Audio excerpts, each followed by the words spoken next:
Records, George Michael, anything. That's my boy! Wimp. I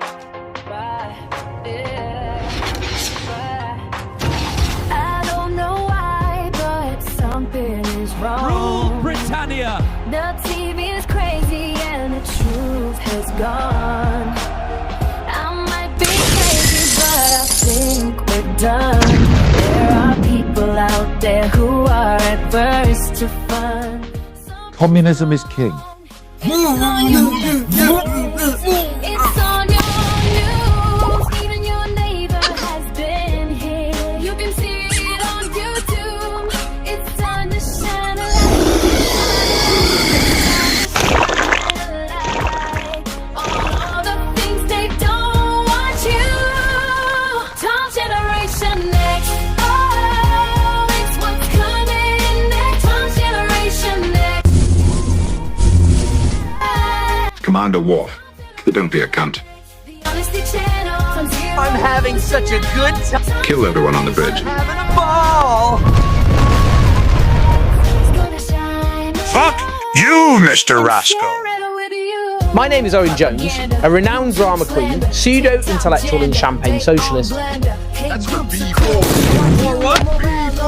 What can I do? People know the truth.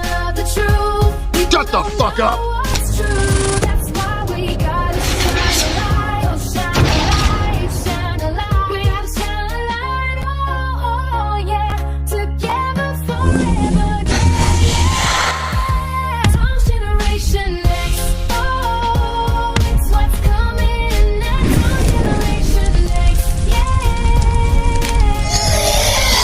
Tom Generation Next. Beyond your channel. Zero News Tonight. See, normally when the wind comes in this direction and it's summer times, it means heat wave. This time of year, it means it says, oh, temperature 4 degrees, feels like -8, and it does. My face is hurting with the cold. So hopefully you've laid your pipe, or you've had your Christmas dinner, all that kind of stuff, whatever you're going to do today. The day's gone really, really quick for me, and I don't understand why so much. I was glad this morning I woke up, and as I said this morning, I wasn't feeling great, but actually it's got better and better in terms of the way I felt. So that part was good. I found out a very interesting story, which I won't go into now to bore everybody to death, but about the future of computers. My love, gaming, Nvidia. They're abandoning us. Only the people that can afford a lot of money are going to be able to buy graphics cards that are any good. People like me trying to create AI systems need to do it now, whilst the hardware is still there to do it with. I'll go into it another stage, but it's hard to really explain in a way that would make sense to everybody who's not into that kind of thing. I don't know, it'd be like if a major aircraft company said they were no longer flying passengers to destinations around the world because they decided they wanted to start shipping cargo because they made 10 times more money, and the planes that everybody relies on to get on holiday were just suddenly not available, and had no plans to be any time in the distant future because they're making 10 times more money. Why bother? That's kind of the situation we're going to be in now. Oh my god, that's fucking... There's wind chill, and there's taking the piss. Jesus, that's taking the piss. Christmas Day, why am I walking this way? Jesus. We don't really get cold weather down here, not like this. It's actually frozen my face, just a fucking bit of wind. I was tired before I came out. I just had my Christmas dinner with my mum and my brother, and I was noticing I was getting a bit tired. So I came out at 10:30. I was talking to you guys at 10:30 this morning, and somehow it's got to this time, I haven't even had a drink. Nothing. bummer. It's not that I don't drink. I haven't had a drink. Well, I have a drink when I go on holiday. So the last time I actually had alcohol was May 2023. But in Britain, I don't think I've had a drink for about 5 years. There was something that actually caused that. A few things. One, I'm just not very good with it anyway. Because I think you need to drink reasonably regularly to have that hangover resistance. You know what I mean? And I'd stopped drinking, so I'd only go out at Christmas and that. And I don't know, it just didn't suit me. But when I used to drink and I used to be able to handle my drink, I used to not be taking any tablets, nothing like that. So it was just not like nothing was messing with them. And then in the time that I started taking tablets and stuff like that, I wasn't drinking, so I never had to worry about a clash. And then one night, I don't know, I reckon about 8-9 years ago, went out on the piss deliberately. I knew I was going out to get pissed. I went out on the piss, and there was actually 2 occasions close together. The first time, I remember the woman in the bar saying to me, "You've had a lot to drink, haven't you?" And I was really quiet and really polite, and I said, "There's people in here being really rude to you and that." And I said, "I've been really polite." And I said, "Have I done something wrong?" And she said, "No." She said, "It's just that you've had a lot to drink." And I said, "Fair enough." I said, "Well, you've watched it and I haven't." I said, "Can I have another single shot then, and I'll go?" And she said, "Yeah, no problem." And then sometime after that single shot, I walked home barefooted, didn't know I didn't have my trainers on somehow, fell over my mum's fence, don't remember any of it, don't remember walking home, woke up next day, had restarted smoking after quitting for 6 months, mess, and I don't know how any of it happened. And then, not long apart from that, I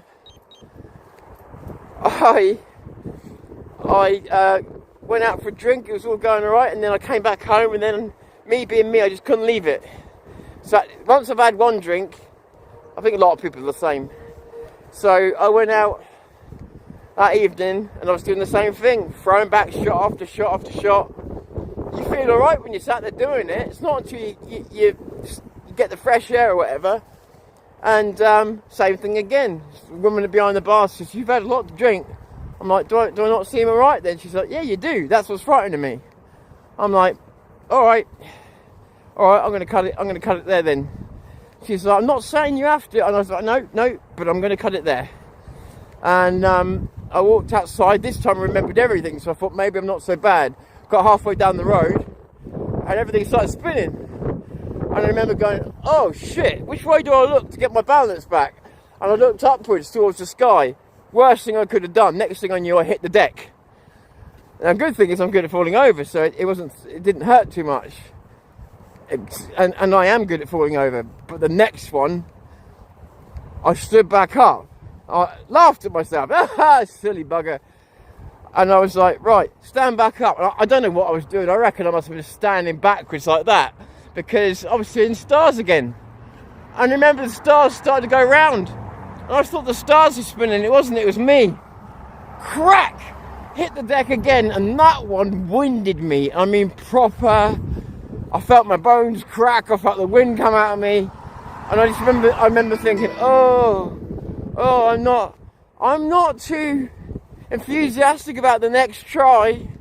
I'm not too, and then I must have passed out or something. And then a couple of people found me, laid in the grass in pitch black. There they found me. Didn't rob me, recognised me, picked me up and got me back home, which was embarrassing.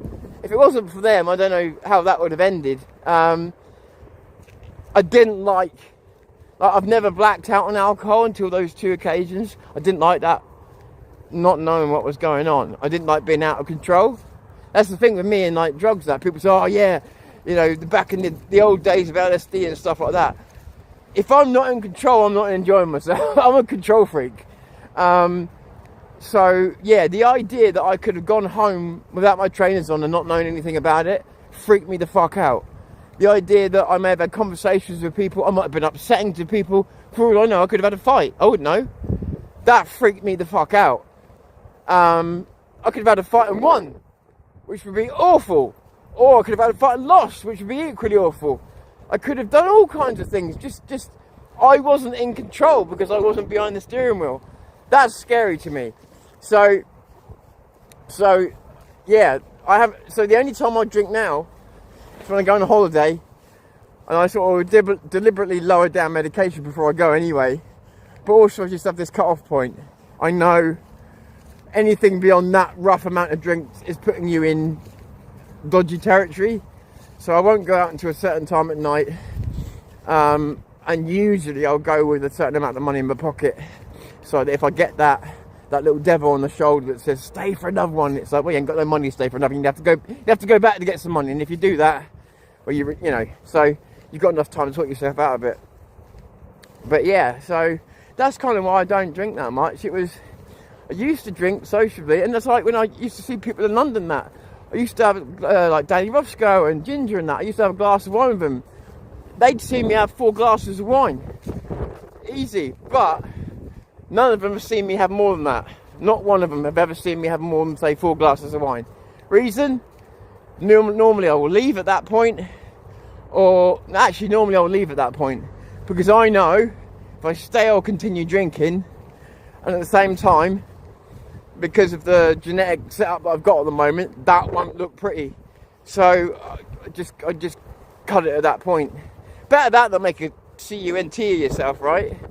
Or worse, bully someone or something. I'm not saying I would. I'm not saying that's in me. But if you don't know what you're doing, how do you know what's in you? Do you know what I mean? So yeah, worst thing I can think of, other than being bullied myself, is to have somebody else suffer me, and me not even realise that they've had to go through that, you know? Yeah. No, it's Christmas Day, I'm not going to say fuck all. It's fucking freezing, and I'm in one of the warmest places. It's been so warm here. The daffodils coming out, everything else, but it's probably, if you look at the temperature gauge, it's probably not much lower than 4. It's probably about 6, maybe even 7. But it doesn't feel like it. It feels like minus numbers. My hands have frozen around my around my vape.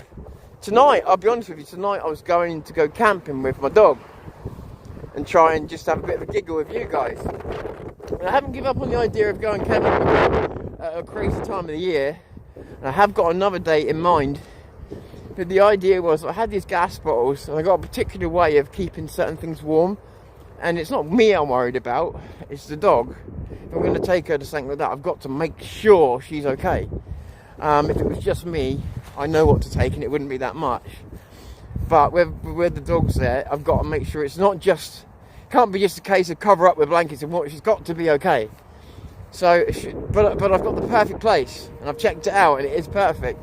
So it could mean opening up in the morning, cold, but straight out to, yeah, like in the middle of the summer in a way, like we can do what we want. And I was going to do it today. Like I said, I haven't got the gas bottles, so it's like, don't I have to get some gas bottles? It's a bit dodgy because I would normally use it in a space bigger than what I've got.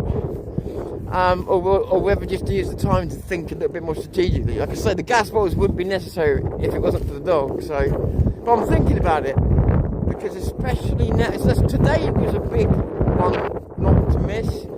Because today, if I'd done it today, I absolutely guarantee it would have been a success. And even like with how cold I'm saying it is, it's the wind that is doing the damage. It's not the air temp. The air temp, as soon as the wind, like now, I'm facing away from it. All that part of my face that was hurting, it's all fine. It's only the wind chill. I've never felt wind chill quite like it. It's almost the reverse of what we had in the summer. When we had the summer, we had those really warm winds. It's the reverse. It's like it's making it feel so much colder than it really is. So with a shelter, I've got no doubt it'll feel a lot warmer. So yeah, it's just making sure she's okay and safe. So it was going to be tonight, but I think with the lack of sleep and everything else, and just with the lack of readiness, it's just about to get dark. And like I say, I haven't finished the eat properly. I'm probably only going to be in the tent a maximum of 8 hours. Maximum of 8 hours. It's probably more likely to be 6 to 8 hours. So it's not really a massive stay, but just, you know, just enough for me to have a few coffees and have a chat with you guys. See what we get up to with some experiments I wanted to try with you guys with filming. And as I say, take it with me as well. And also as well, it's a kind of tryout for something else. I want to get a kind of thermal... No, there's two kinds of tents I want to get. I want to get an air tent, but a really good air tent. One I've seen that is really cool. But there's also a thermal tent I've seen I wouldn't mind trying. And although they're not exactly like... They're not stealth camping ideas. For the place that I've found... and places that I've found, they are good ideas for, like, if you really wanted to spend some comfort time camping this time of the year. Where I am, there's not too many places, but there are some. And the only advantage is, even if you found a campsite, because campsites down there are very restricted, but even if you found a campsite, they're always in the forest. So, as long as you've got somewhere to stay, you walk straight out the campsite rules the moment you walk out the campsite, which isn't marked by a fence. It's just marked by a few, I don't know what you call them, but bits of wood, pegs sticking out the ground. So basically, you're in the forest and you're outside the campsite rules. So it's worth doing. It's worth doing. And I hate winter. Hate going out in the winter. I hate walking in the winter. I hate all that stuff, which is why I'm trying to push myself to do something like this, because I want to not just enjoy spring, summer, autumn. You know, I really want to try and enjoy winter, and I think if I could get out there with her, especially, and have, you know, have some coziness in a not particularly cozy setting. You know, have some hardship, but then that hardship is worth it because you go back to the thing that you've been going through the hardship for. You know what I'm trying to say. So you may have to go and sort your water out, and it's all fucking icy and all that shit. And you're going to freeze to death getting stuff ready, washing clothes, but at the same time it's all worth it because at the end of the day you get to go back in your nice dry thermal tent. Do you know what I mean? It's all worth it. And it's when the little things become more enjoyable, and the big things that you fuss about every day, the stupid bills and oh, I want an extra one of those because I've got some spare money and I don't know it's burning a hole in my pocket. All that goes away, and it's just, I'm not warm enough. I'm not warm enough until I'm hungry. I haven't drunk anything in 3 hours. You know, those become your concerns. That's what I want. That's why I like going away on holiday. That's why I wanted to go and did go away by myself. Just to have those little struggles and worries by myself, to overcome things by myself. It's fun. It's fun. For someone who's got the anxiety like I've got, who's as nervous as I am, I do find things like that fun. I've always said, you know, you asked me to meet you every Thursday in Southampton at 4 p.m. It's going to be a problem. For reasons that I can't really explain to you at this moment in time. A random spontaneous time dropped me in the middle of Europe, parachute drop or something. Say parachute, I've never tried that, but I assume I'd be alright. Parachute drop or something, I'd be alright. And I don't know why. I just would be. Probably because there's no time constraints. I'm not trying to get to somewhere for a certain time. I'm not promising anybody to be somewhere continuously every week. So there's no repetitive goal that I've got to stick to. It's just, I wouldn't go as far as survival, but it is just like, it's getting by. And knowing that whichever direction you pick is going to lead you somewhere, and you could do something from there, you know? Obviously being a bit savvy to not dying, but you know what I'm trying to say.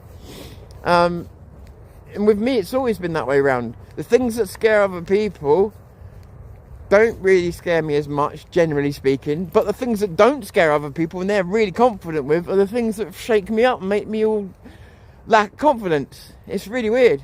Just a simple podcast every Thursday. Oh, let's do a podcast every Thursday. And I'll be like really up for it because Because deep down, that's what I want. And then the idea of, well, what if I'm not all right? What what if I don't make it? I start doing that to myself. It's crazy. And yet, someone contact me tomorrow and say, hey, I'll drop you off in the middle of Spain. You have to find your own way to France. Yeah, right. Strange. Anyway. Oh, I didn't know whether I was going to come on again. Didn't know when. Hey there. How you doing? Merry Christmas again. Merry Christmas, my friends. Hello there. Hello there.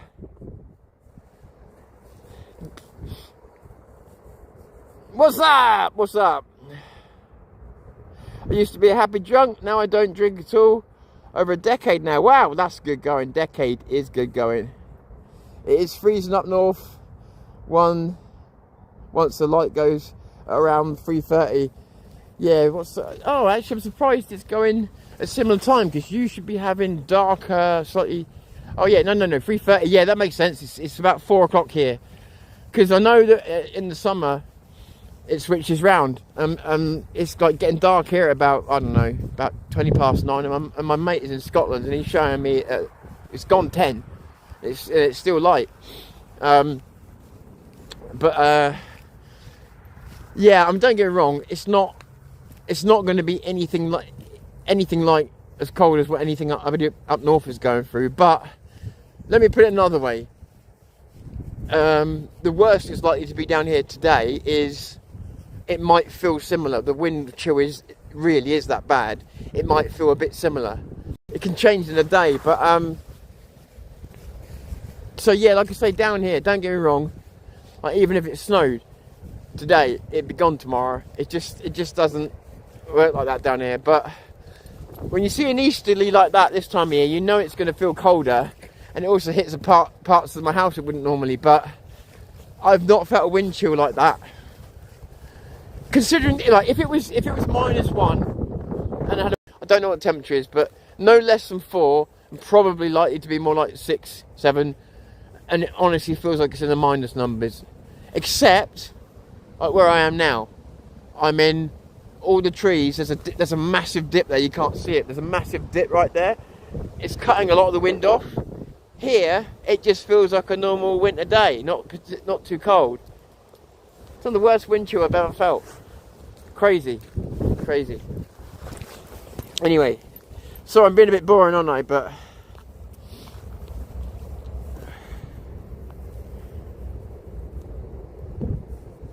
this is deep now. There was one where I didn't come out of the house for 10 months straight. And then the following year, 8 months. That's a long story to go into, but let's just say it's connected. That was quite some time ago, but even so, it's still been a battle every year.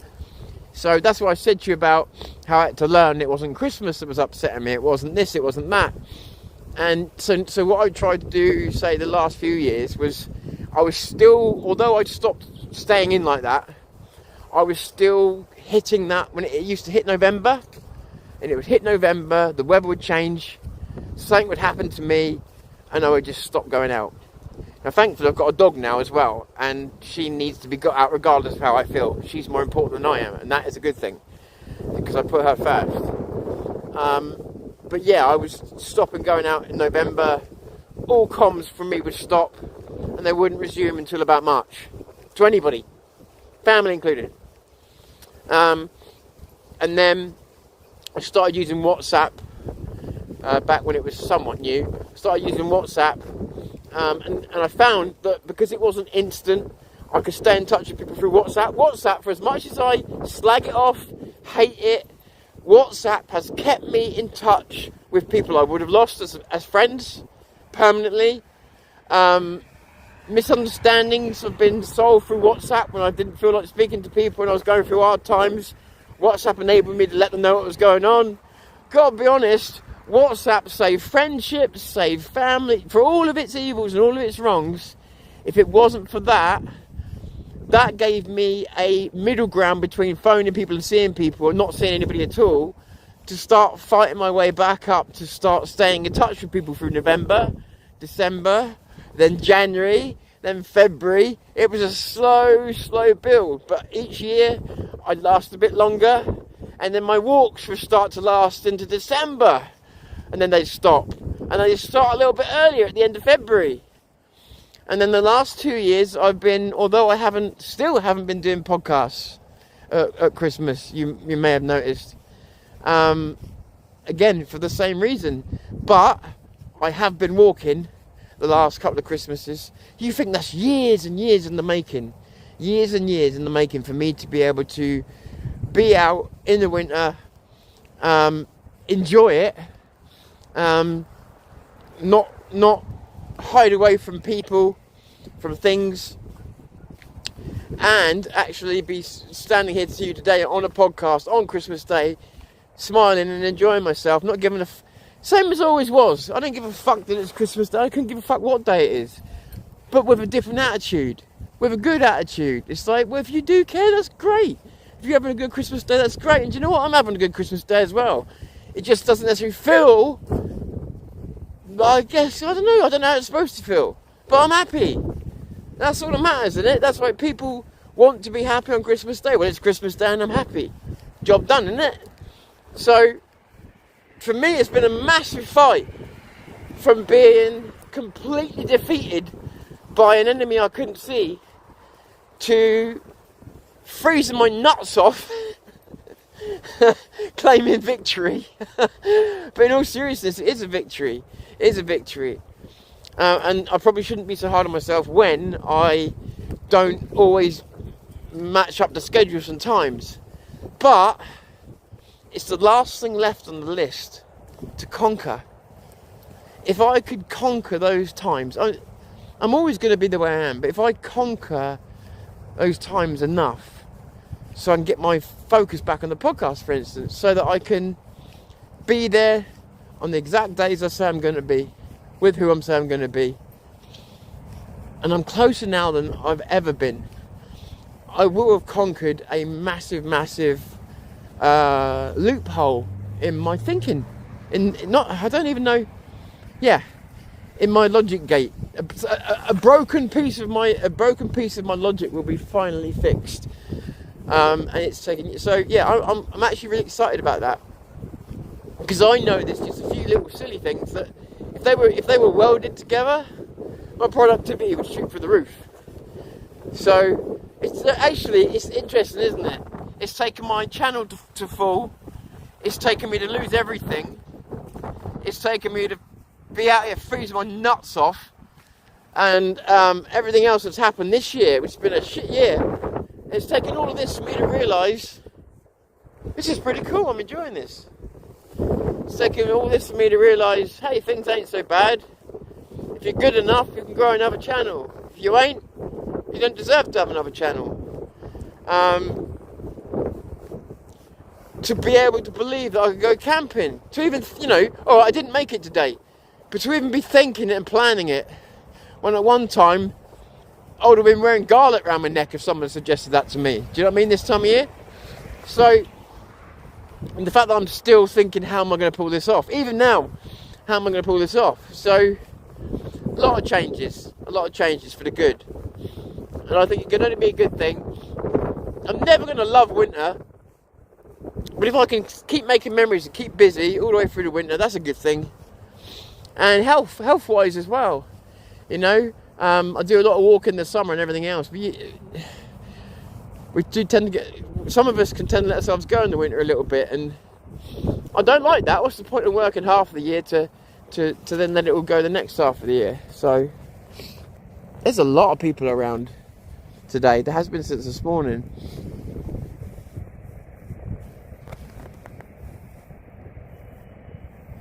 I knew that was going to happen.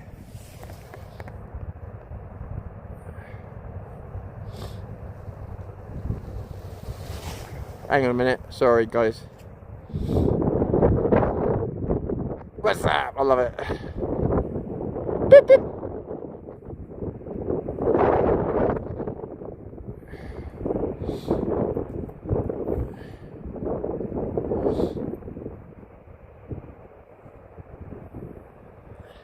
Is 30 hours live in the self-harm category? No.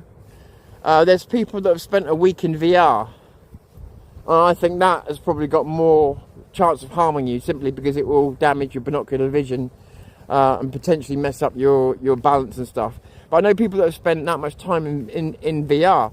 I would say it like this. I get why you would ask a question like that, and normally I would ask it the same way. But I really think it comes down, I don't think you can blanket question a question like that. So, because there's too many variables there. Is it self-harm to go live streaming for 30 hours? Well, there's too many answers to that, because if you're doing it all the time, like every few days, then the answer is probably yes. What are you transmitting for 30 hours? Is it the same person the whole time? What are they showing? What's their state of mind? Is it something they seem to be enjoying? Is it something they're driving themselves crazy with? Are they exposing too much about their life? I mean, there's too many variables for me to give and the reason I say this is because you said you wanted opinions. I'd say that on face value, hearing that, yeah, it's quite alarming.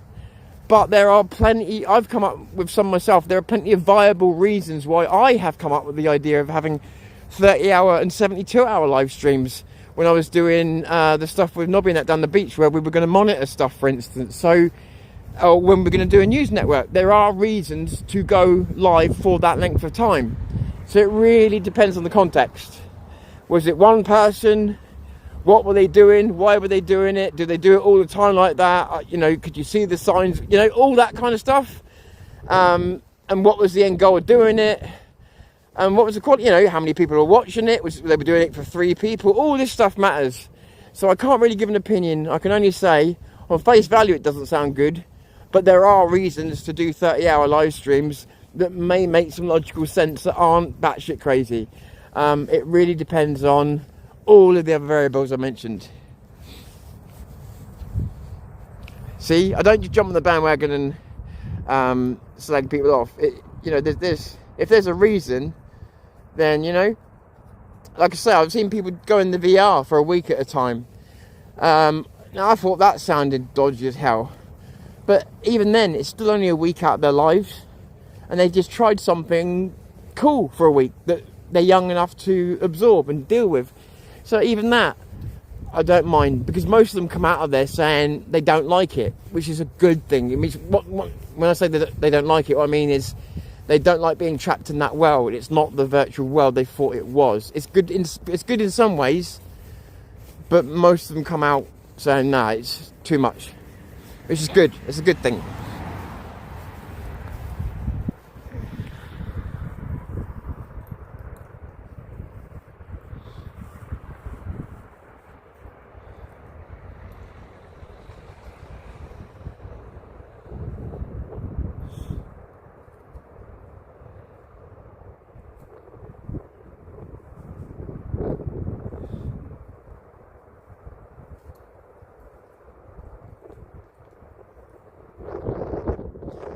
You'd be amazed at the jumps I can get away with. You really would be. I do bounce well. It's a talent I've had since I was young. It's hard to describe that to people as a talent, but if there's anybody who can fall over and not hurt themselves, it's me.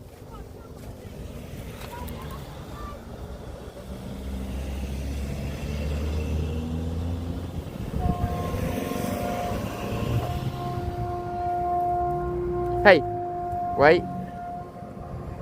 Yeah, I think I might be suffering with deep sleep deprivation, not even realise it at the moment. I'm not sure. I'm honestly not sure, because I keep thinking I'm sleeping too much. So, go now. And what? Stop. Good. 1 sec, guys. I'll catch back up with you in a second. Right. Let's get her back home and.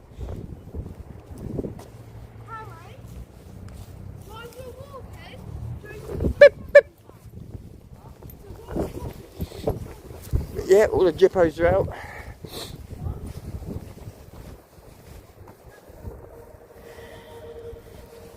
Hang on a minute, let me break this brighter. Boo, boo, boo, boo. That's better.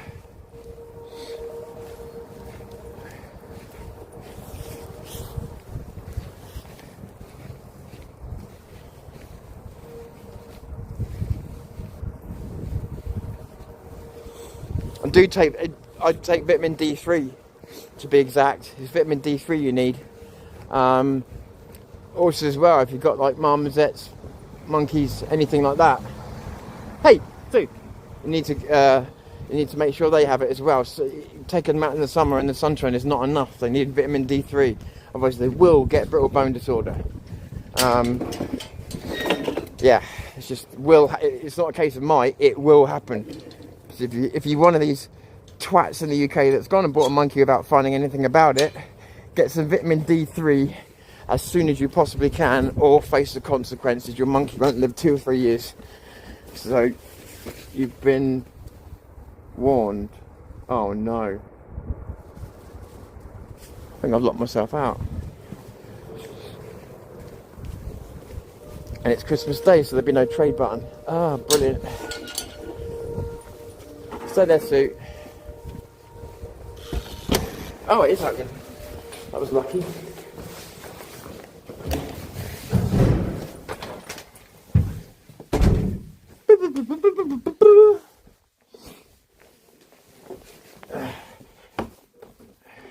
That was lucky Sue, wasn't it? Hey, baby. Daddy was about to have a paddy, wasn't he? Hey? Yeah, say hello, everybody, say hello. Right, let me just get this stuff off quick, guys. I'm going to have a quick chat with you.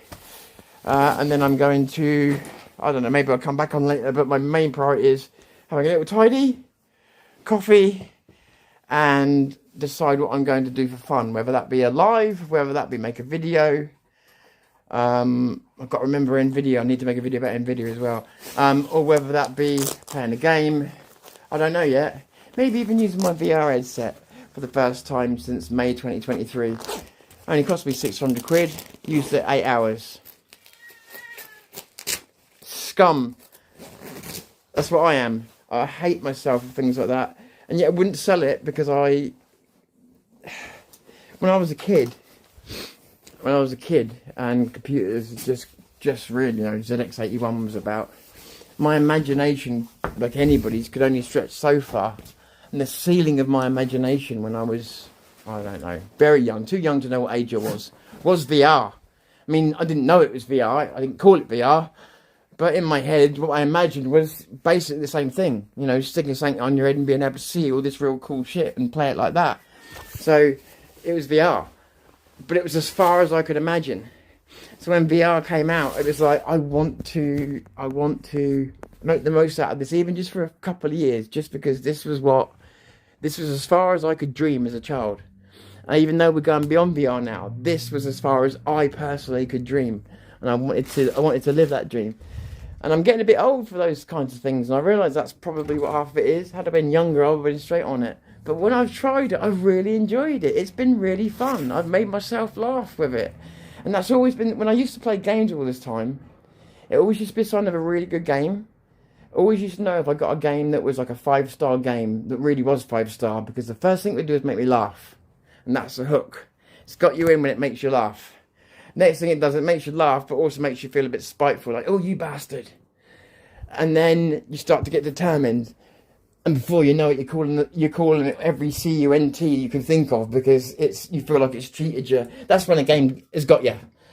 And I miss that feeling. And the last time I had that feeling was on VR. But it's a shame. I was a proper gamer until about 2012, and just, I don't know. I realised there was more to life, which there is. I'm just not someone that does things with balance. So like other people would go, well, fair enough. Only use X amount of hours a week for gaming, and don't go crazy with it. Don't game for 17 hours a day. But with me, it's all or nothing. Like the podcast. People have said to me, why don't you just spend 6 hours a week on the podcast? I'm like, yeah, you're right. 17 hours later, I've already burned that up in the first day, you know? So if I'm into something, I'm into something, you know? Let's have a look. Do you know what? Considering I didn't get to do everything I wanted last night, my place isn't too bad. Green screen's there, ready to go. Considering everything, it's not too bad. The night vision cam's ready to go. Just don't know if it's going to work with this yet. But if it does, we're laughing. Because that's what I wanted to take as well with the camping stuff, was night vision cam. I wasn't planning to have any natural light, any light. So I wanted a night vision cam with us, which I could actually use to share the screen to you now. So that would have been fun, because that would have been working on an optical zoom rather than a digital one. So it would actually show you what was there, and it had a pretty decent infrared light on it as well. Hang on, where's my... Obviously, all the best to my mates Danny, Roscoe, Vin, and everybody out there. I've said it to them personally, but all the best to them. I hope they're having a great day today. And to everybody else, anybody I don't mention, there's always names like Jupiter and there's one Shillits and other people I always forget, and I feel bad afterwards.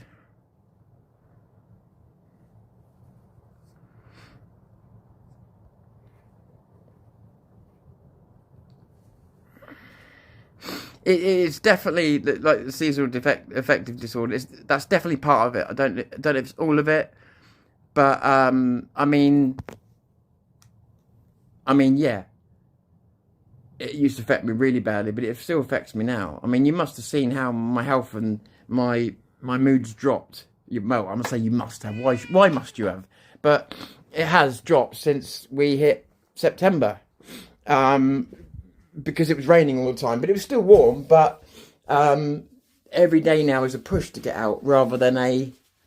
And here's the weird thing, in summer I get the complete opposite. So 1 second, let me blow my nose. Sorry, it's cold out there. In the summer, it was a completely different feeling I get.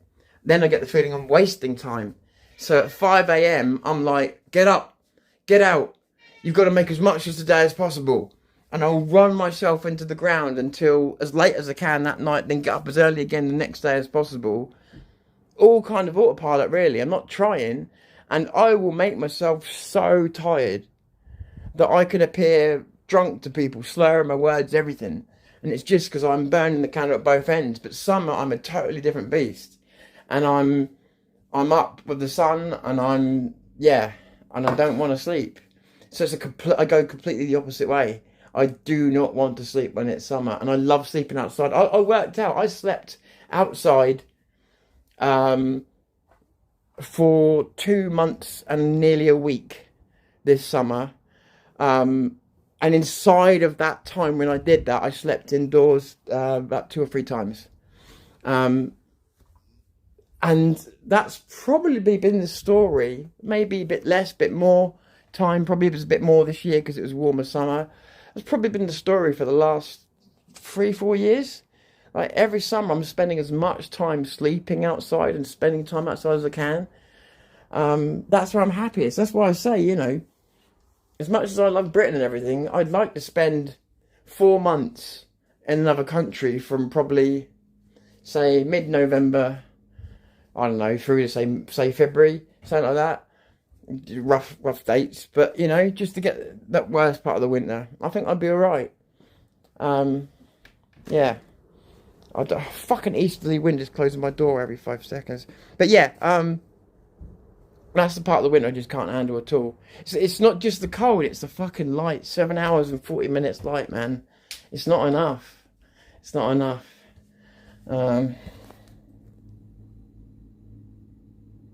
See, the thing is, I've got one of the lights I use for my studio, believe it or not, is actual lighting for that. It just happens to be really good to light a studio up as well. So I get that in with that. Does that make sense? So I'm sort of... The bonus of using the studio light is I'm getting that light as well. I've not really noticed any difference. And I've had that 5 years now, but I've never really noticed any difference. Do you know what, though? I think some of it is biological clock as well, because I went to Tenerife 2023, it was October, and the clocks hadn't changed yet. So as a result, the clock's not changing yet. It was October, but the sun wasn't coming up in Tenerife to 8 o'clock. In fact, after 8 o'clock, maybe a little bit after 8, at 8:15. And going there, it was a heat wave. It was 36 degrees for the first week and a bit that I was there, and then it dropped down to about 27, 26, 25. And the nighttime temperatures went from about 23, 24 down to about, I don't know, down to about 16, 17. but most of the time they were at higher temperatures, and it was beautiful. But even with all that real good weather, the sun coming up when it did, even though in that part of the world it's always going to be a shorter day anyway, but the sun coming up when it did, and certain other things I was picking up on, it still felt like autumn.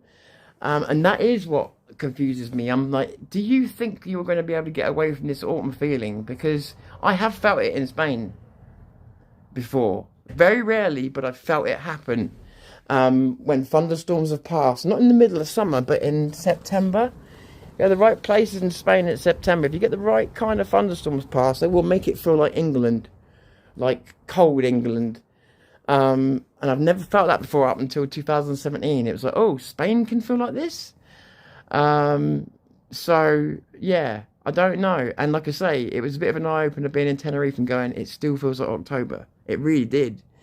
And yet, like I say, basking in 36 degrees, and the water was 24 degrees. But it still felt like winter, which is a crazy thing to say. It's still. What are you doing, you nutcase? It still felt like winter anyway. So, not felt like winter. You know what I mean? The clock in my head was telling me. But having said that, don't get me wrong. It was a relief when you were looking at the news and it was like saying, oh yeah, I think at the time it was like 5 degrees in Britain and all hell breaking loose. So.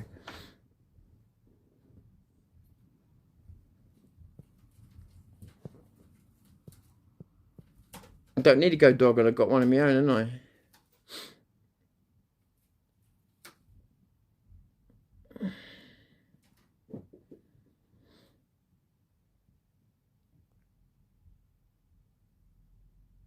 Yeah, now with me, the vitamin D tabs I take more for bone reasons, but also because how it can affect your mind and other stuff like that.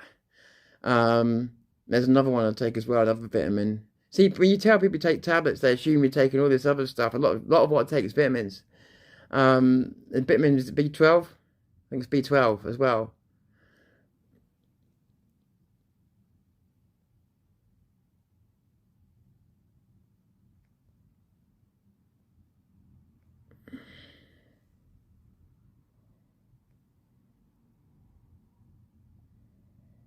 Yeah, but the power drop thing, I was being a bit,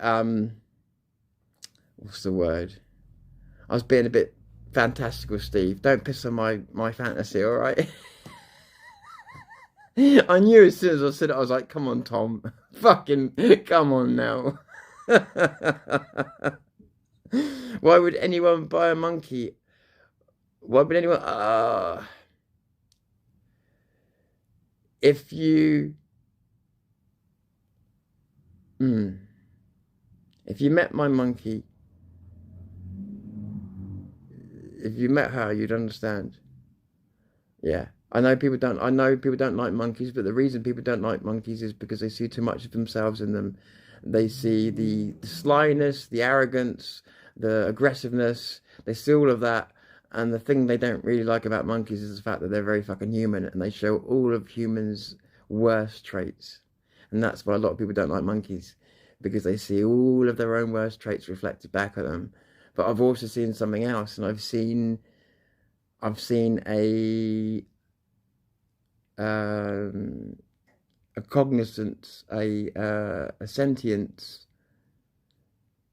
staring back at me at a very, very young age. So a monkey that was 6 weeks old and it imprinted on me, but was able to look at me, and it was studying me. You know, you can see its pupils moving around, but the way it was studying me was not like a dog looking at something. Not, I mean, you know how close you can get to a dog. Not like a cat, like any other animal I've ever been near. This monkey was, I can't explain it, aware on another level. And it was only 6 weeks old. It was tiny. And I used to, what's the word? You know, that to bond with them, what's it called? Grooming. I used to groom it, and then it used to jump up on my head, and it used to check my skin. And if it felt any imperfections in my skin whatsoever, it would buzzsaw it off straight away. And I'd be like, what have you just done? And you feel, and your skin will be all smooth, completely smooth. Any imperfections at all, they will know it. But there was just a way that they went about things. Yeah, it's really hard to explain. Like, so clever, so clever. But you really, really, really got to have a calm temper with them, because they can make you hate them. But again, I've got to be honest, only because they're so human and they react the same way we do, especially the way our children do. So, yeah, they could be little bastards, but only really because they don't do what they're told. Well, they're wild animals, you know what I mean? So, but they, you know, I brought mine up as a monkey, so I carried mine like I was mum. So they slept with me, they were on my neck. I'd get in the bath, and as I was getting in the bath, they would move around on my neck to a safe position. They would just stay clung on to me the whole time, which is what mum would do. It worked really well, actually. Especially as I got my confidence. The third time I did that, because I'd grown the confidence, that monkey was with me 24/7, and I didn't worry about crushing it at that point, because I knew it was amazing. It was an amazing experience. Yeah, it was an amazing experience. One that I wish I could have back. I would throw everything away, everything away that I've got now to have that experience back. And don't get me wrong, it's not illegal to get them, but yeah, it's something I don't want to talk about today. Yeah. People target them, steal them, stuff like that. Let's just leave it at that. But they were the most amazing fucking creatures I've ever met. And even when I go to the zoo now, there's certain monkeys where I do a certain chirp or whistle to them, and they'll, as long as there's no one else around, they'll come to me. And you realise that they have a language. They have a sort of language. Even the little monkeys you don't think have, and they sound like birds, they have a language. Yeah, it's amazing when you actually learn it and don't just copy the sounds, but learn. I don't know the language, but I know what they were using it for. And you start trying to copy that in the zoos and that, when on a quiet day, they'll come to you. They will come to you. And they will flirt with you, and they'll do all this other stuff that you wouldn't notice otherwise. Fuck it, I love them. I absolutely love them. But I also understand why people hate them. I do. Yeah. Sorry, mate, I can't see. 1 second.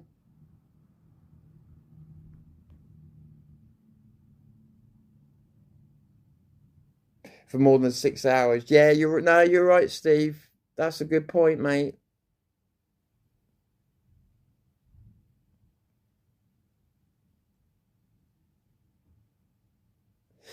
I agree. I agree. The reason I started with the monkeys was the monkeys that I took. Okay, I want this to be very clear. The monkeys that I took into care were. I don't want to say the names of them, because again, I don't want people contacting me about them. But they were a protected monkey, and I always used to have the same idea.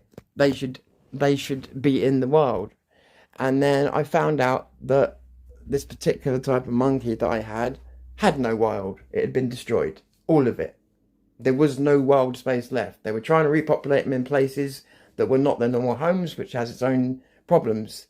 So I decided to bring them up as monkeys, but also partly humanized, but as monkeys as well, so they interact with their own kind, breed, everything else. But in case they didn't have that natural habitat again, they'd have me. And they also had outside, inside access, so they had all that stuff. But for me, one, I don't agree that they shouldn't be pets. Pets, yes. The word pets, yes, because pets means a certain something. It means domesticated. But I don't believe they shouldn't be with humans. I spoke to the woman at Monkey World, and I ripped her to pieces over this. And she said, "I never said people shouldn't have them like that." And I said, "Yes, you did." And she said, I said, "Yes, you did, whilst having one on your shoulder, which makes you a hypocrite." And she said, "No." She said, "No, I didn't." She said, I just don't agree with people doing, treating them bad and everything else." She said, "As long as you're doing the 5 points of care." I said, "I am." And she said, "But I haven't got a problem then." She said, "As long as they have an enriched and happy life." She said, "That's what I'm getting at." And she said, "When they get put in cages and ignored," she said, "that's not an enriched life." She said, "If it's with you all day And I said, it is. She said, then, and it's happy. She said, it's fine. It's either got to have you or one's of its own kind. Because I said, yeah, it's got all that. And she said, then you've got nothing to worry about. I said, but you're on TV saying, and she said, no, I'm trying to put people off getting them that should never have them in the first place. I was like, fair enough. But I don't agree. I think some of them can have happier lives, believe it or not, with humans. But about 2% of humans are capable of having monkeys. I would say 98% of humans should be banned from ever having monkeys. And the best thing they've done recently, they've brought in a license to even own a marmoset now. So you have to have a license, and thank fuck for that. I've been begging them to bring in a license for years. Any damn fool could own a marmoset. And when I had one, somebody just offered me £1,000 cash for it, and then said, what does it eat? I was like, shouldn't you have asked that before offering me the cash, mate? Fuck off. You know, fuck off. I told him straight, fuck off. Hanging over £1,000 cash. You fucking don't even know how to feed it, but you'll go offer me the cash first. You fuck off. But no, sorry, Steve, to get to the point. So its environment was being destroyed. So what I spoke to the RSPCA and some other people, and also we used to have a really good vet down here that used to do, used to see exotic pets, but at normal pet prices, which was amazing. So I spoke to him about it, and I said, can I get it registered so that if its environment can be rebuilt, because that's what they were trying to do, or if they need repopulating by breeding, I can register mine so that you guys can just basically come and take it, or its babies, if you need to repopulate somewhere. And they were like, yeah, please, we're looking for people to do that. So mine were registered so that if they needed either the babies, which probably would have been better because mine would have been more humanized, if they needed the babies or whatever to repopulate, they could come to me. And people like me because they were rare. They were rare, and they had no, as far as I know, they still haven't got a wild anymore. And that's the problem, is like 20 years ago, we could afford to say, well, they should be in the wild. If you look at Brazil, and it's heartbreaking, you look at all the marmosets that I would give a home to every single one of them. They're being kicked to the sides of the streets like vermin. There's loads of them because their natural environment's not there. So they're just rats in the street being stepped on. I hate it. I love monkeys so much. So I agree with you. Like, in principle, if they've got a natural environment to go to, and it's like with me, like this year, you know, I've been rescuing animals this year. All of them I put back into their natural environments because they could go back, and, you know, if I can do that, I will. But obviously, being in this country with the monkeys, you see a monkey in trouble, you've got to take it on. But yeah, it was finding out that their natural environments were gone with a lot of them. That was what made me finally crack and say, fuck it, I will get on them. But I had a cage for it. That cage was a toilet and a telling off box, which it would get put in for about 5 minutes if it was acting up. And I wouldn't even close the door. It would know just by being put in there it's being told off. It was quite funny. But the rest of the time, it just spent with me, winding my cat up most of the time. So yeah, that was why. It was more to do with the environment. But I am, believe it or not, even though I've just said all of that stuff, I am in agreement with you. If possible and where possible, they should always be in their own environment, especially in creatures as intelligent as them. Humans shouldn't be there anywhere near them. Humans are fucking horrible to them, to be honest. Sorry, I'm just struggling seeing. 1 second.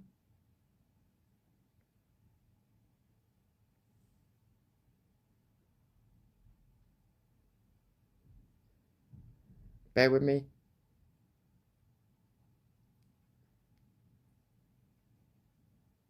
Good, man. Enjoy. I don't hate them. No, no, sorry, I didn't mean you did, Steve, but a lot of people do. A lot of people fucking hate them, and I mean really hate them. Yeah, remember we had this conversation, and you might start to notice what I mean. People either love them or fucking hate them with a passion. Yeah, it's the only animal I've ever seen that splits people apart like the way monkeys do. People either seem to love them or fucking hate them.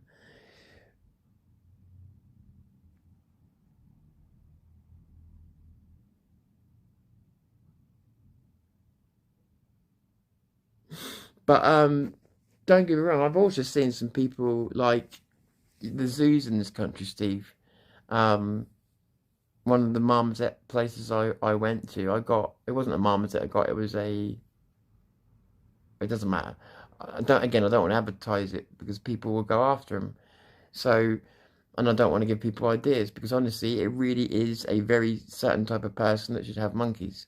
Even to the point where I don't have them now because of the position I'm in. You've got to give it everything. You have no life of your own if you're going to have them. If you want to have a life, then you shouldn't get them. That's the only way I can put it. If you want to have a life, you shouldn't get them. They are a full-time job. Yeah, and if that's not taken seriously, they end up being. What people don't understand is monkeys are capable of saying, "How long am I going to be suffering like this for? If this carries on, I don't know if I want to be here tomorrow. I'm going to give this X amount of time, and if this doesn't start looking better, I'm going to take a way out." Monkeys can think like that, and they will act upon those feelings as well. So, yeah, I've seen capuchins. Capuchins are beautiful monkeys, but they get big and they get strong. And I've seen a family, I don't want to talk about this too much because it upsets me, but I've seen a family in America and they brought it up for about 10 years as part of the family, an amazing part of the family, and it brought them so much joy, blah, blah, blah, blah, blah.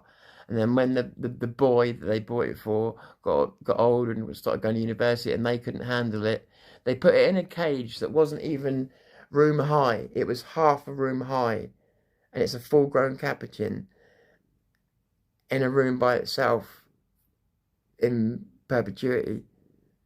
And from a life where it was the heart and soul of the family.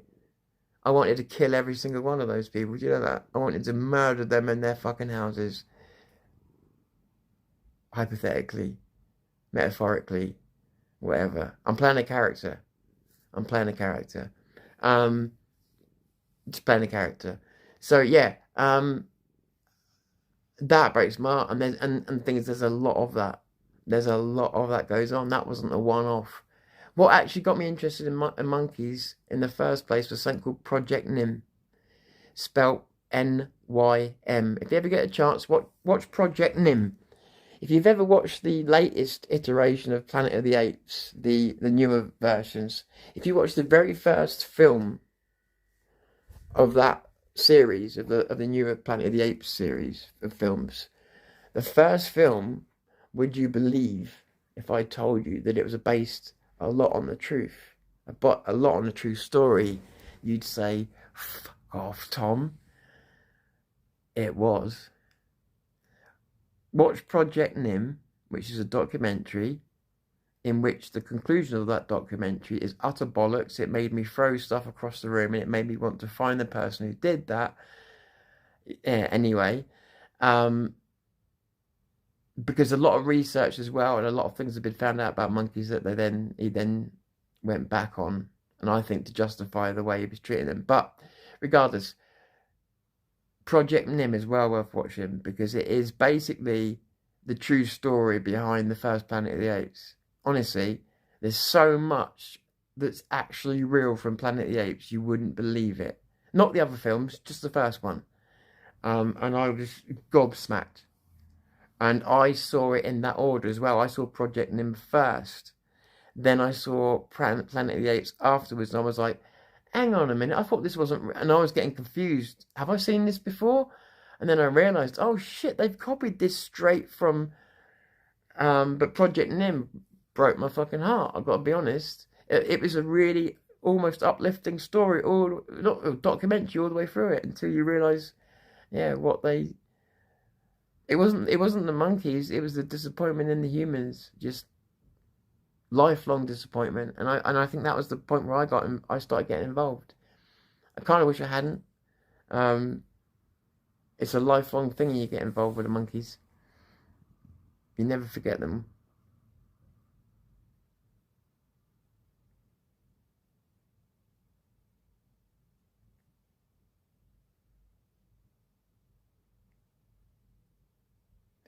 Oh, you ripped her to pieces there.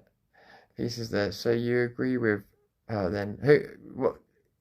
Hang on. I ripped her to pieces, so I agree with her. I ripped her to pieces because she was telling people not to own monkeys, and have, you know, as pets. And then in every picture I'd see her, and she'd have a monkey on her shoulder, treating it as a pet. And I'd say, well, this is fucking hypocritical.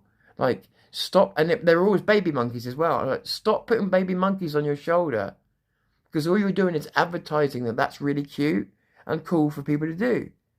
And I was like, how can you do that and then criticize other people? You're advertising it, whilst then telling other people not to do it. Well, don't have a cute monkey on your shoulder. Have an ugly monkey on your shoulder with one eye.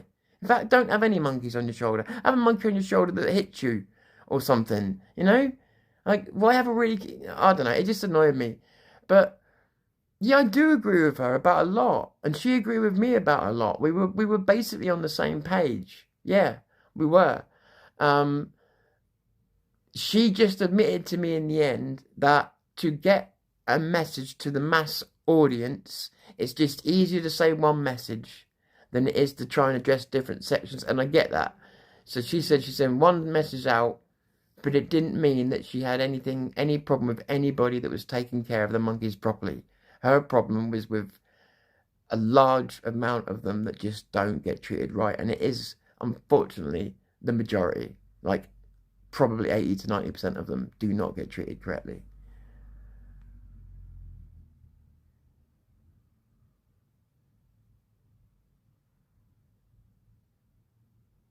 Yeah, I kind of did rip her to pieces, but we made peace by the end of it. Do you know what I mean? Because I got where she was coming from, and she knew where I was coming from. So, no, it was actually, I actually went away with a lot of respect for her, and I was amazed that she even answered me. Woman of Monkey World, and I wrote her a shitty letter. Or email. What chance did I really think I was going to have of getting a response? But the fact that she took the time out to explain everything to me the way that she did, I gained a respect for her that I never had before. She really did take the time out, and not just one. We were going backwards and forwards, and she really explained her mode of thinking to me. And in the end, I was like, I get it now, you know. And she really was, you know, she really was. I ended up really liking her. Funny how it works out, isn't it?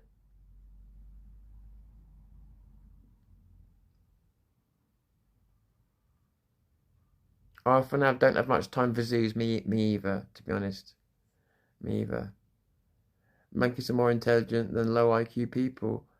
Do you know what? I definitely can say that at 6 weeks old, a marmoset has got far more going for it than a human child. A human child can do nothing for itself. A marmoset at 6 weeks old, very, very, admittedly, very fragile, but, all right, let's say 8 to 10 weeks old. It's doing some shit already. Like, its hand-to-eye coordination stuff's amazing. They start off the same, though. Like, when they get born, a lot of them get born with one eye open and one closed. They're supposed to both open, but sometimes they get stuck, so they'll get born like that. And you got to open the eye for them. And they do the same thing that human babies do, but they only do it for about 3 days. You know, where human babies can't focus on things at first? Well, the marmosets do that as well. And they just look, and they're seeing you, but they're just seeing a big blur. And after a few days, you see their eyes come into focus, and it's when their eyes come into focus, things change. When they're looking their eyes into your eyes, they know what they're looking at. And yeah, they do seem to be born with a certain amount of pre-installed intelligence.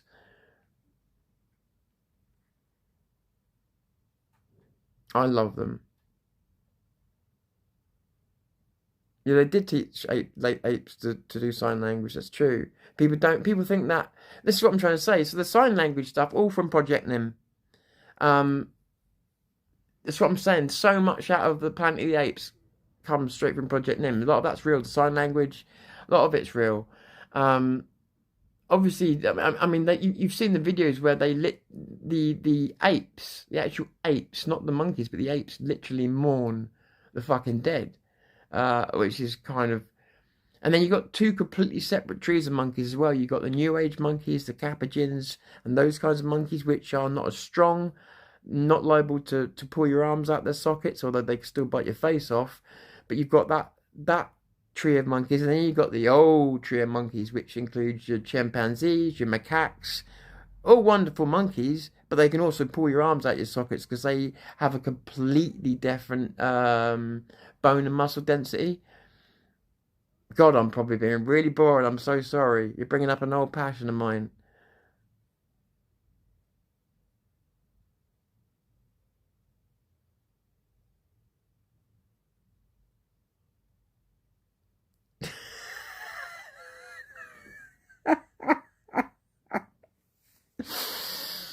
I used to have. I'll tell you what was really cool. I used to have the monk because one of the monkeys there was a type of marmoset. I forget what it's called at the moment. It'll come back to me, and they know to cling on to their parents' fur anyway, so it knew what to do. So I used to be able to go out without any kind of restraint on it, and it would be in the collar part of my shirt here. And if I was walking over the field across there, if it was hanging onto my neck and I felt it was quiet for a little while, I'd just go, "Are you all right?" I don't have to turn my head or anything. I go, "Are you all right?" And I can't do what it would. My voice won't go high enough, but it used to do almost like a songbird like chirp back to let me know it was okay, and it would do it on cue. "You all right? You all right back there?" And it would do it's like you know, like the birds when you wake up in the morning and do certain chirps or certain birds when you first wake up, like that. I give about 3 or 4 tones of chirp just to let me know it was okay. Very simple one if they're alarmed. A very quick, fast beep almost. Yeah, and more of and a bit longer, still high pitched but longer kind of whine like a like a I can't do it, but like a whine over a few more seconds if it's a longing or a needing or a not frightened of prey but feeling uncomfortable, feeling insecure. And if you at that age as well, that they want to be on you all the time. So if I put it on the floor and try to walk away, fucking how quick they can move. Before I'd taken the second step, it would be on halfway up my back and running up to my shoulder again. Incredible. They were the best fucking experience I ever had. Anyway, sorry, I'm probably boring the tits off of everybody. I do apologise. It was the best experience of my life.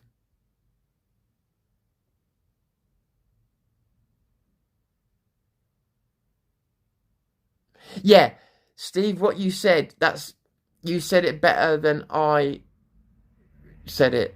That's what she was trying to tell me. She was dumbing the message down. Exactly that. I didn't say it very well. You said it perfectly. She was dumbing the message down. Yeah, that's well said actually, Steve. Thank you, mate. Bailed me out a bit there.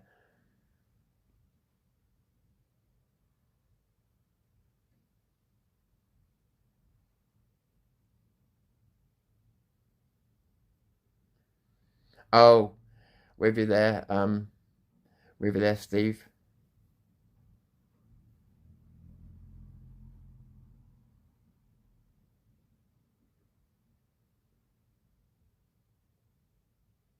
Exactly. If you see what a monkey is like when it's, I don't want to talk about this much more because it's Christmas. If you see what a monkey or an ape, any monkey, don't care what the breed it is, any monkey. If a monkey has been brought up around human beings, you can wait 2 years. If that monkey sees that human being 800 meters away after 2 years, it will go crazy to get to that human being. And the human beings are only doing it to ease their own guilt. And then they go and they say hello to this monkey. This monkey's hanging on to them. Oh, please don't go. And then they leave it again. All from Planet of the Apes. And then they leave it again. And now it's and they don't realise it messes it up more than it would have done if they hadn't have gone. And in Project Nim, she pushed it too far. They, after treating it so well for so many years, they deserted it. They let people do whatever. I'm not going to go into it all. And then she thought she could turn up after 20 years and just have a few tears and walk into the cage and go, oh, I'm sorry.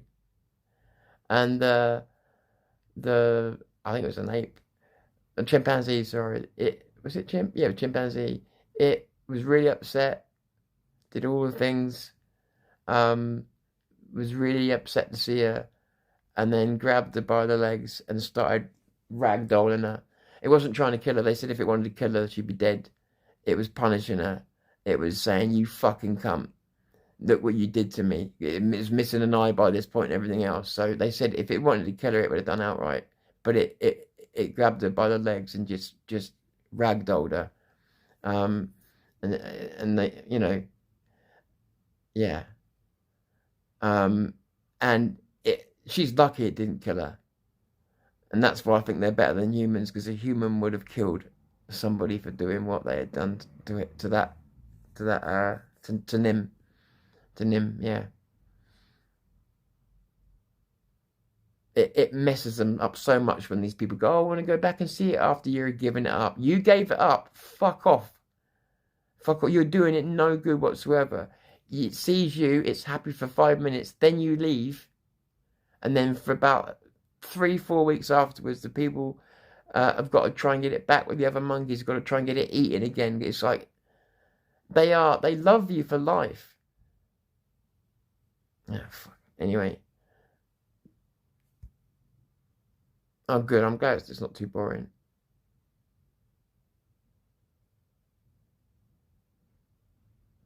Fair enough. Sorry, whoever it was. Sorry, I haven't got my glasses on. My apologies.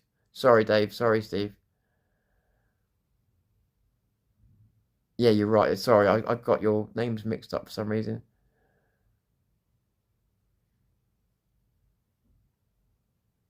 But yeah, sorry, my emotions are quite strong around this, because just, I suppose, because I've seen it up close, and they are amazing. And when I lost all my hard drives, it's a shame, because I think that's what it hurts the most. Is like why I still wish I could go through it all again. Is because I had 14-hour-a-day diaries of those monkeys. So every single stage, not only to learn from and to do it better every single time, but also memories. And I had not 14 hours a day. I was probably active 14 hours a day, but I was probably recording, say, 7 hours a day. But still, 7 hours a day recording their development every single day, and they are developing every day. And the lot is gone, destroyed. I've got 30 seconds of me feeding a monkey, feeding milk to a monkey, out of all of the footage, hours and hours, weeks and weeks of footage with different monkeys, and all I've got is 30 seconds of me feeding a monkey. That's gutting. That's so, I can't tell you how gutting that is, because I was working so hard doing that those memories needed to be jogged by seeing the tapes, but I knew I had them. Yeah, I was gutted. Everything got wiped. So that was when I stopped caring about photographs and stuff. I'd lost my most important ones. Anyway, I feel like we're down to 6. We got up to about 20 odd, which is not bad for a Christmas day. Sorry if I got a bit serious about the monkeys, but they are very, very close to my heart. They're amazing creatures. And I'll tell you what I've always really wanted, because I'm like Steve. I do think they need to be in their own environment where possible. I've always wanted to live in a country where you're right on the edge of the sort of rainforest, and they come, like this, there's a place I saw where they come in to this woman's place, and they wreck her place, but they don't break her stuff. They just turn all of furniture upside down and everything else. And what they do is they go through scorpions, anything they find, any insects they find hiding in the house, they will completely get every single insect out of her place and eat them. So all she has to do is tidy up the mess they make. And she's had a place completely de-junglified.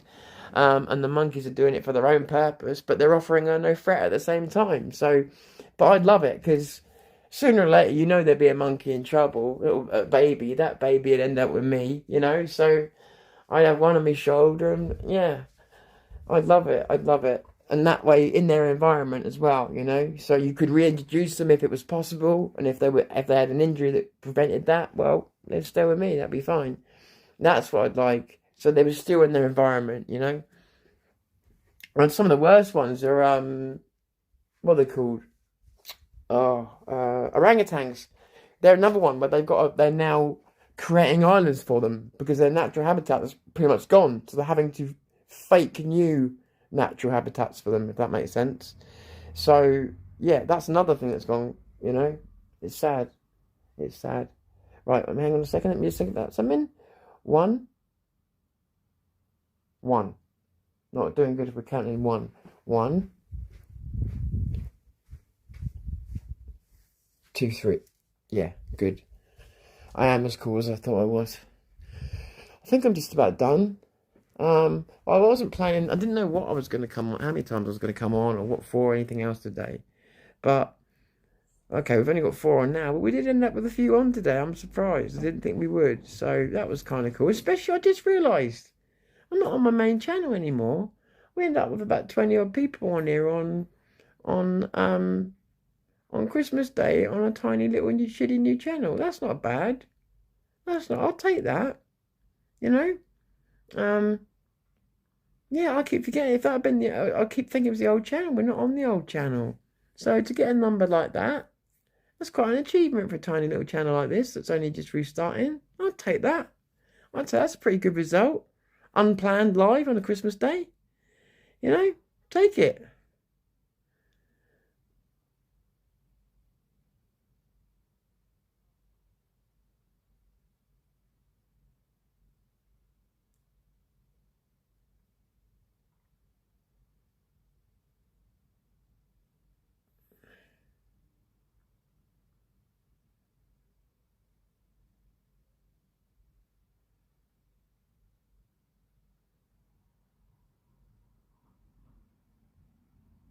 I hear that, Steve. Oh. No, I haven't got in contact, only because I know it's going to cost some moolah, which I don't have at the moment, but I will. I don't like contacting people until I know I've got the ability to do something if they say they can help. Does that make sense? But I will do.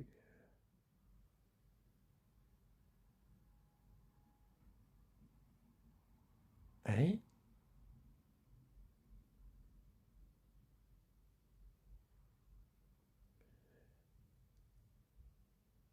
Oh, right, yeah, him trying to be funny, yeah. Yeah. Um,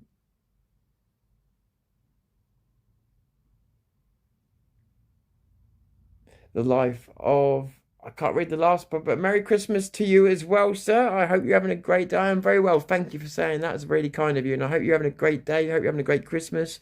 I hope you and your family are very well, my friend. Genuinely. And just have a look at this.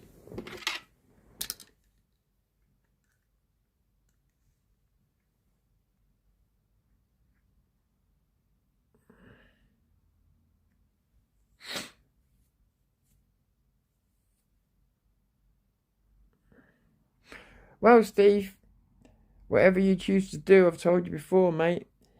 You carry on and you do whatever you feel you need to do.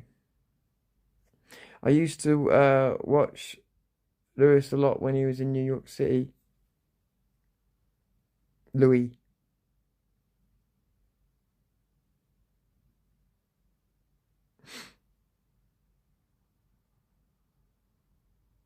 Life of Pablo. That's what I didn't read. I read it. I read it right that time. Oh, we've done all right, haven't we, guys? I'm pleased with that. It's an hour and a half. Jesus Christ, I left that place an hour and a half ago, and I said I was going to come straight back. Relax. Well, I've enjoyed talking to you guys. I'm sorry if I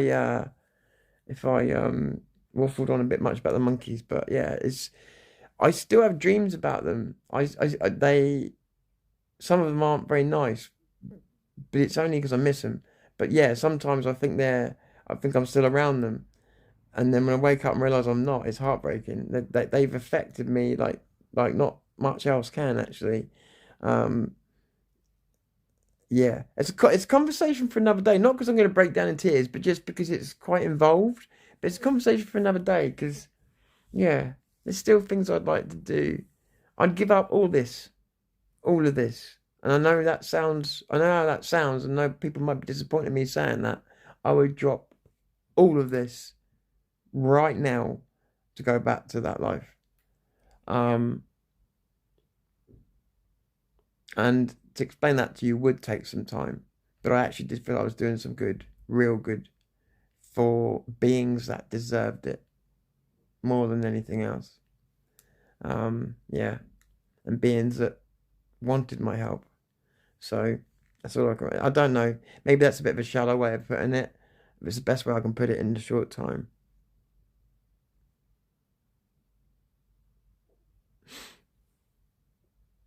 Well, I'll have to have a look.